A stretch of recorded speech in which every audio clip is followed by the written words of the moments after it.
تشدید کے بارے میں ہے یہ. 3 دندانوں والی ایک چیز ہوتی ہے، ایک سائن ہوتا ہے، اس کو تشدید کہتے ہیں. جس حرف پر ہو اس حرف کو مشدد کہتے ہیں، اور مشدد حرف کو 2 مرتبہ پڑھا جاتا ہے. ایک مرتبہ اپنے سے پہلے متحرک حرف کے ساتھ ملا کے پڑھا جاتا ہے، اور دوبارہ خود اس کے اپنے حرکت کے مطابق اس کو پڑھا جاتا ہے. نون مشدد میں اور میم مشدد میں ہمیشہ غنہ کریں گے. نون میں اور میم میں ہمیشہ غنہ کریں گے. جیسے یوں کہا تو ناک میں آواز گئی، غنہ ہوا، تو اس میں غنہ ہی کریں گے کہ ہوتا ہی غنہ ہے. یا اما ایسے جلدی سے نہیں پڑھیں گے غنہ نہ ہو، غنہ لازمی اس میں کرنا ہے. انا، اب یہاں بھی غنہ لازمی کرنا ہے. انا نہیں کرنا کہ بغیر غنہ کی آگے نکل جائیں. انا، اما، اس طرح کر کے غنہ کر کے پڑھنا ہے. تو یہ تشدید اور یہ ساری چیزیں جو ہم سیکھ رہے ہیں نا، یہ پہلے دور میں نہیں ہوتی تھی، یہ بعد میں شروع ہوئی. جن بزرگوں کا ہم نے سنا تھا کہ یہ 3 نام جو ہم نے سنے، انہوں نے یہ ساری چیزیں شروع کی. پہلے نہ یہ نقطے ہوتے تھے، نہ زیر زبر حرکات ہوتی تھی، نہ کوئی جزم، نہ سکون، کوئی چیز نہیں ہوتی تھی. عربی زبان والے چونکہ اپنی زبان کے ماہر تھے تو بغیر نقطوں کے، بغیر زیر و زبروں کے صحیح پڑھتے تھے. رمز و اوقاف کی علامات جو قرآن پاک میں نظر آتی ہیں، کہیں گول دائرہ نظر آتا ہے، کہیں میم نظر آتی ہے، کہیں طا، جیم، لا، زا، اس طرح کی چیزیں ہیں. کچھ تو ہم نے سنی تھی کہ جیسے گول دائرہ ہے تو اس کا مطلب ہے کہ یہ وقف آیت کی علامت ہے کہ یہاں آیت مکمل ہو گئی ہے، یہاں رکنا چاہیے، یہاں بات کمپلیٹ ہو گئی ہے جہاں گول دائرہ ہو. جہاں میم ہو یہ وقف لازم کی علامت ہے کہ یہاں لازمی رکنا ہے، ہر حال میں یہاں رکنا ہے، ورنہ مطلب بدل جانے کا خوف ہے. توئے جہاں بنی ہوگی یہ وقف مطلق کی علامت ہے، یہاں پر ٹھہرنا چاہیے. جیم یہ وقف جائز کی علامت ہے، یہاں ٹھہرنا نہ ٹھہرنا جائز ہے، دونوں جائز ہیں. ہاں خوبصورتی کے لیے، معنی سمجھانے اور قرات کی خوبصورتی کے لیے ٹھہرنا اچھا ہے. جہاں جیم آ جائے وہاں بہتر ہے خوبصورتی کے لحاظ سے ٹھہرنا، ورنہ نہ ٹھہرے کوئی غرض نہیں. جہاں زا لکھا ہوگا یہ وقف مجوز ہوتی ہے، یعنی جائز وقت کی علامت ہے، یہاں پر ٹھہرنا ضعیف ہے. صاد یہاں پر نہ ٹھہرنا بہتر ہے، لیکن اگر کوئی تھک جاتا ہے، تھک کر ٹھہر جائے تو اس کو اجازت ہے، رخصت ہے، لیکن زا کے مقابلے یہاں نہ ٹھہرنا بہتر ہے. صاد اور لام یہ لکھا ہوتا ہے کہیں، یہاں ملا کر پڑھنا بہتر ہے، اس لیے حرف کو اگلے سے ملا دیا جائے. جہاں قاف کی علامت لکھی ہوتی ہے یہاں پر ملا کر پڑھنا بہتر ہے. جہاں قاف اور فا اکٹھا لکھا ہوتا ہے کف، یہ علامت اس طرح اشارہ کرتی ہے کہ یہاں پر ٹھہر جاؤ، لہذا ٹھہر جانا چاہیے. یہاں پہ سکتہ کی جہاں علامت ہو، جہاں سکتہ لکھا ہوتا ہے یہاں پر بھی ٹھہرنا چاہیے. اب اس طرح ٹھہرنا چاہیے کہ سانس جاری رہے، آواز رک جائے. جیسے مم مرقدنا ہاذا، مرقدنا، آواز رک گئی، سانس جاری ہے. یہ قرآن پاک میں 4 مقامات ایسے ہیں جہاں پہ اس طرح آواز رک جائے گی، جہاں سکتہ واجب ہے، جہاں سکتہ ضروری ہے، سکتہ نہیں کریں گے تو گناہ گار ہوں گے. تو ان 4 مقامات میں ایک سورہ یاسین میں یہ بھی آتا ہے، مم مرقدنا ہاذا، آواز رکنی ہے، سانس جاری رہی. اس کے بعد وقفہ، اس سے مراد بھی کچھ لمحے کے لیے ٹھہرنا، لیکن سکتے کی نسبت کچھ زیادہ، لیکن سانس کا جاری رکھنا ضروری ہے، آواز کا رک جانا. جہاں لام لکھا ہوتا ہے، لام الف لا، اس کے مطلب ہے نہیں، لا نہیں. یہ علامت کہیں آیت کے اوپر آتی ہے اور کہیں آیت کے دوران آتی ہے. اگر آیت کے درمیان میں یہ علامت آ جائے تو ہرگز نہیں ٹھہریں. آیت کے درمیان میں لکھی ہوئی ہو لام الف لا تو ہرگز نہ ٹھہریں.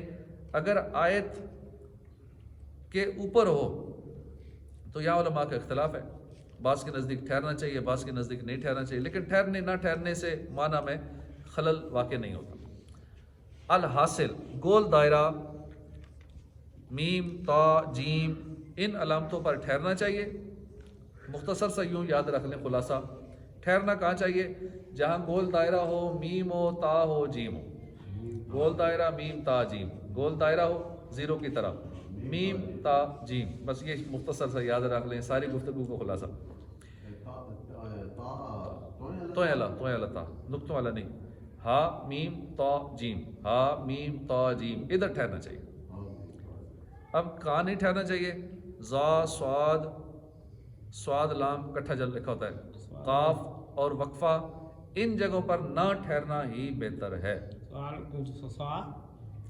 زا سواد اور سواد لام ایک کٹھا لفظ لکھا ہوتا ہے، لہذا سواد اور سواد لام، لہذا جہاں گول دائرہ ہے میم تا جیم پر رکنے کی عادت بنانی چاہیے.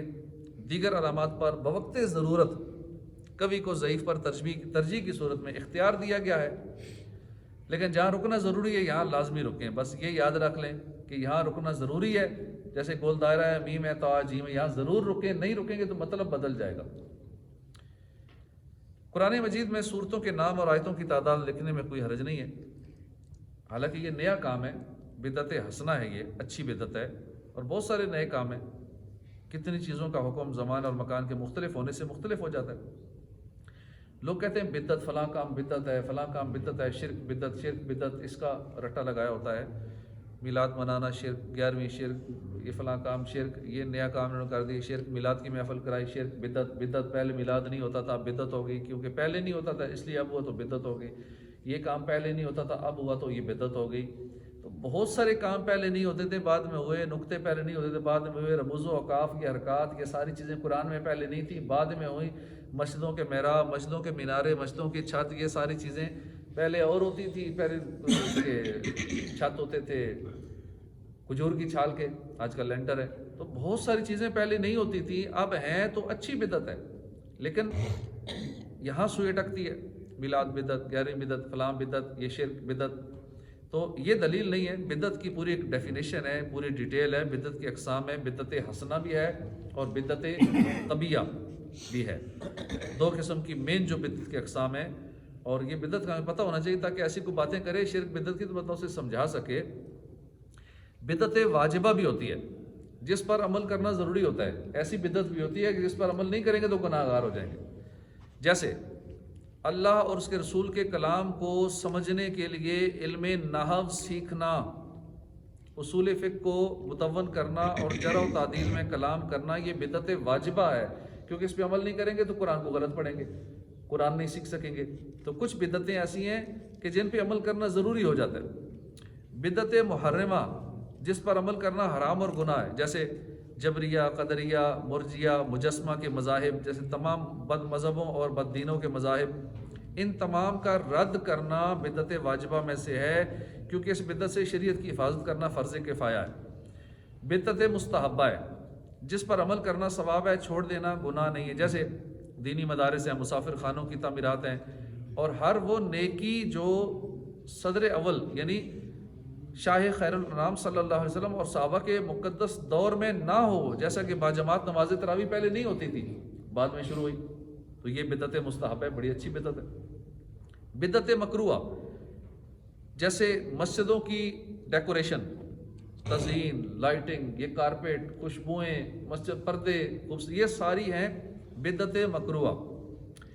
قرآن مجید کی جلدوں کا نقش و نگار، اور یہ کراہت شوافے کے نزدیک، کراہت جو ہے یہ شوافے کے نزدیک ہے، جبکہ اناف کے نزدیک منفی ہیں. اناف کے نزدیک ایسا کرنا مباح ہے، یہ سارے کام مباح ہیں، گناہ نہیں ہے. بدعت مباح جیسے فجر اور عصر کی نمازوں کے بعد مصافحہ کرنا، کھانے پینے اور مکانات کی لذات میں وسعت کرنا، یہ بدعت مباح ہے. فجر اور عصر کی نمازوں کے بعد آپس میں ملنا، فجر کے بعد اور عصر کے بعد آپس میں مصافحہ کرنا، یہ اچھی بدعت ہے، مباح بدعت ہے.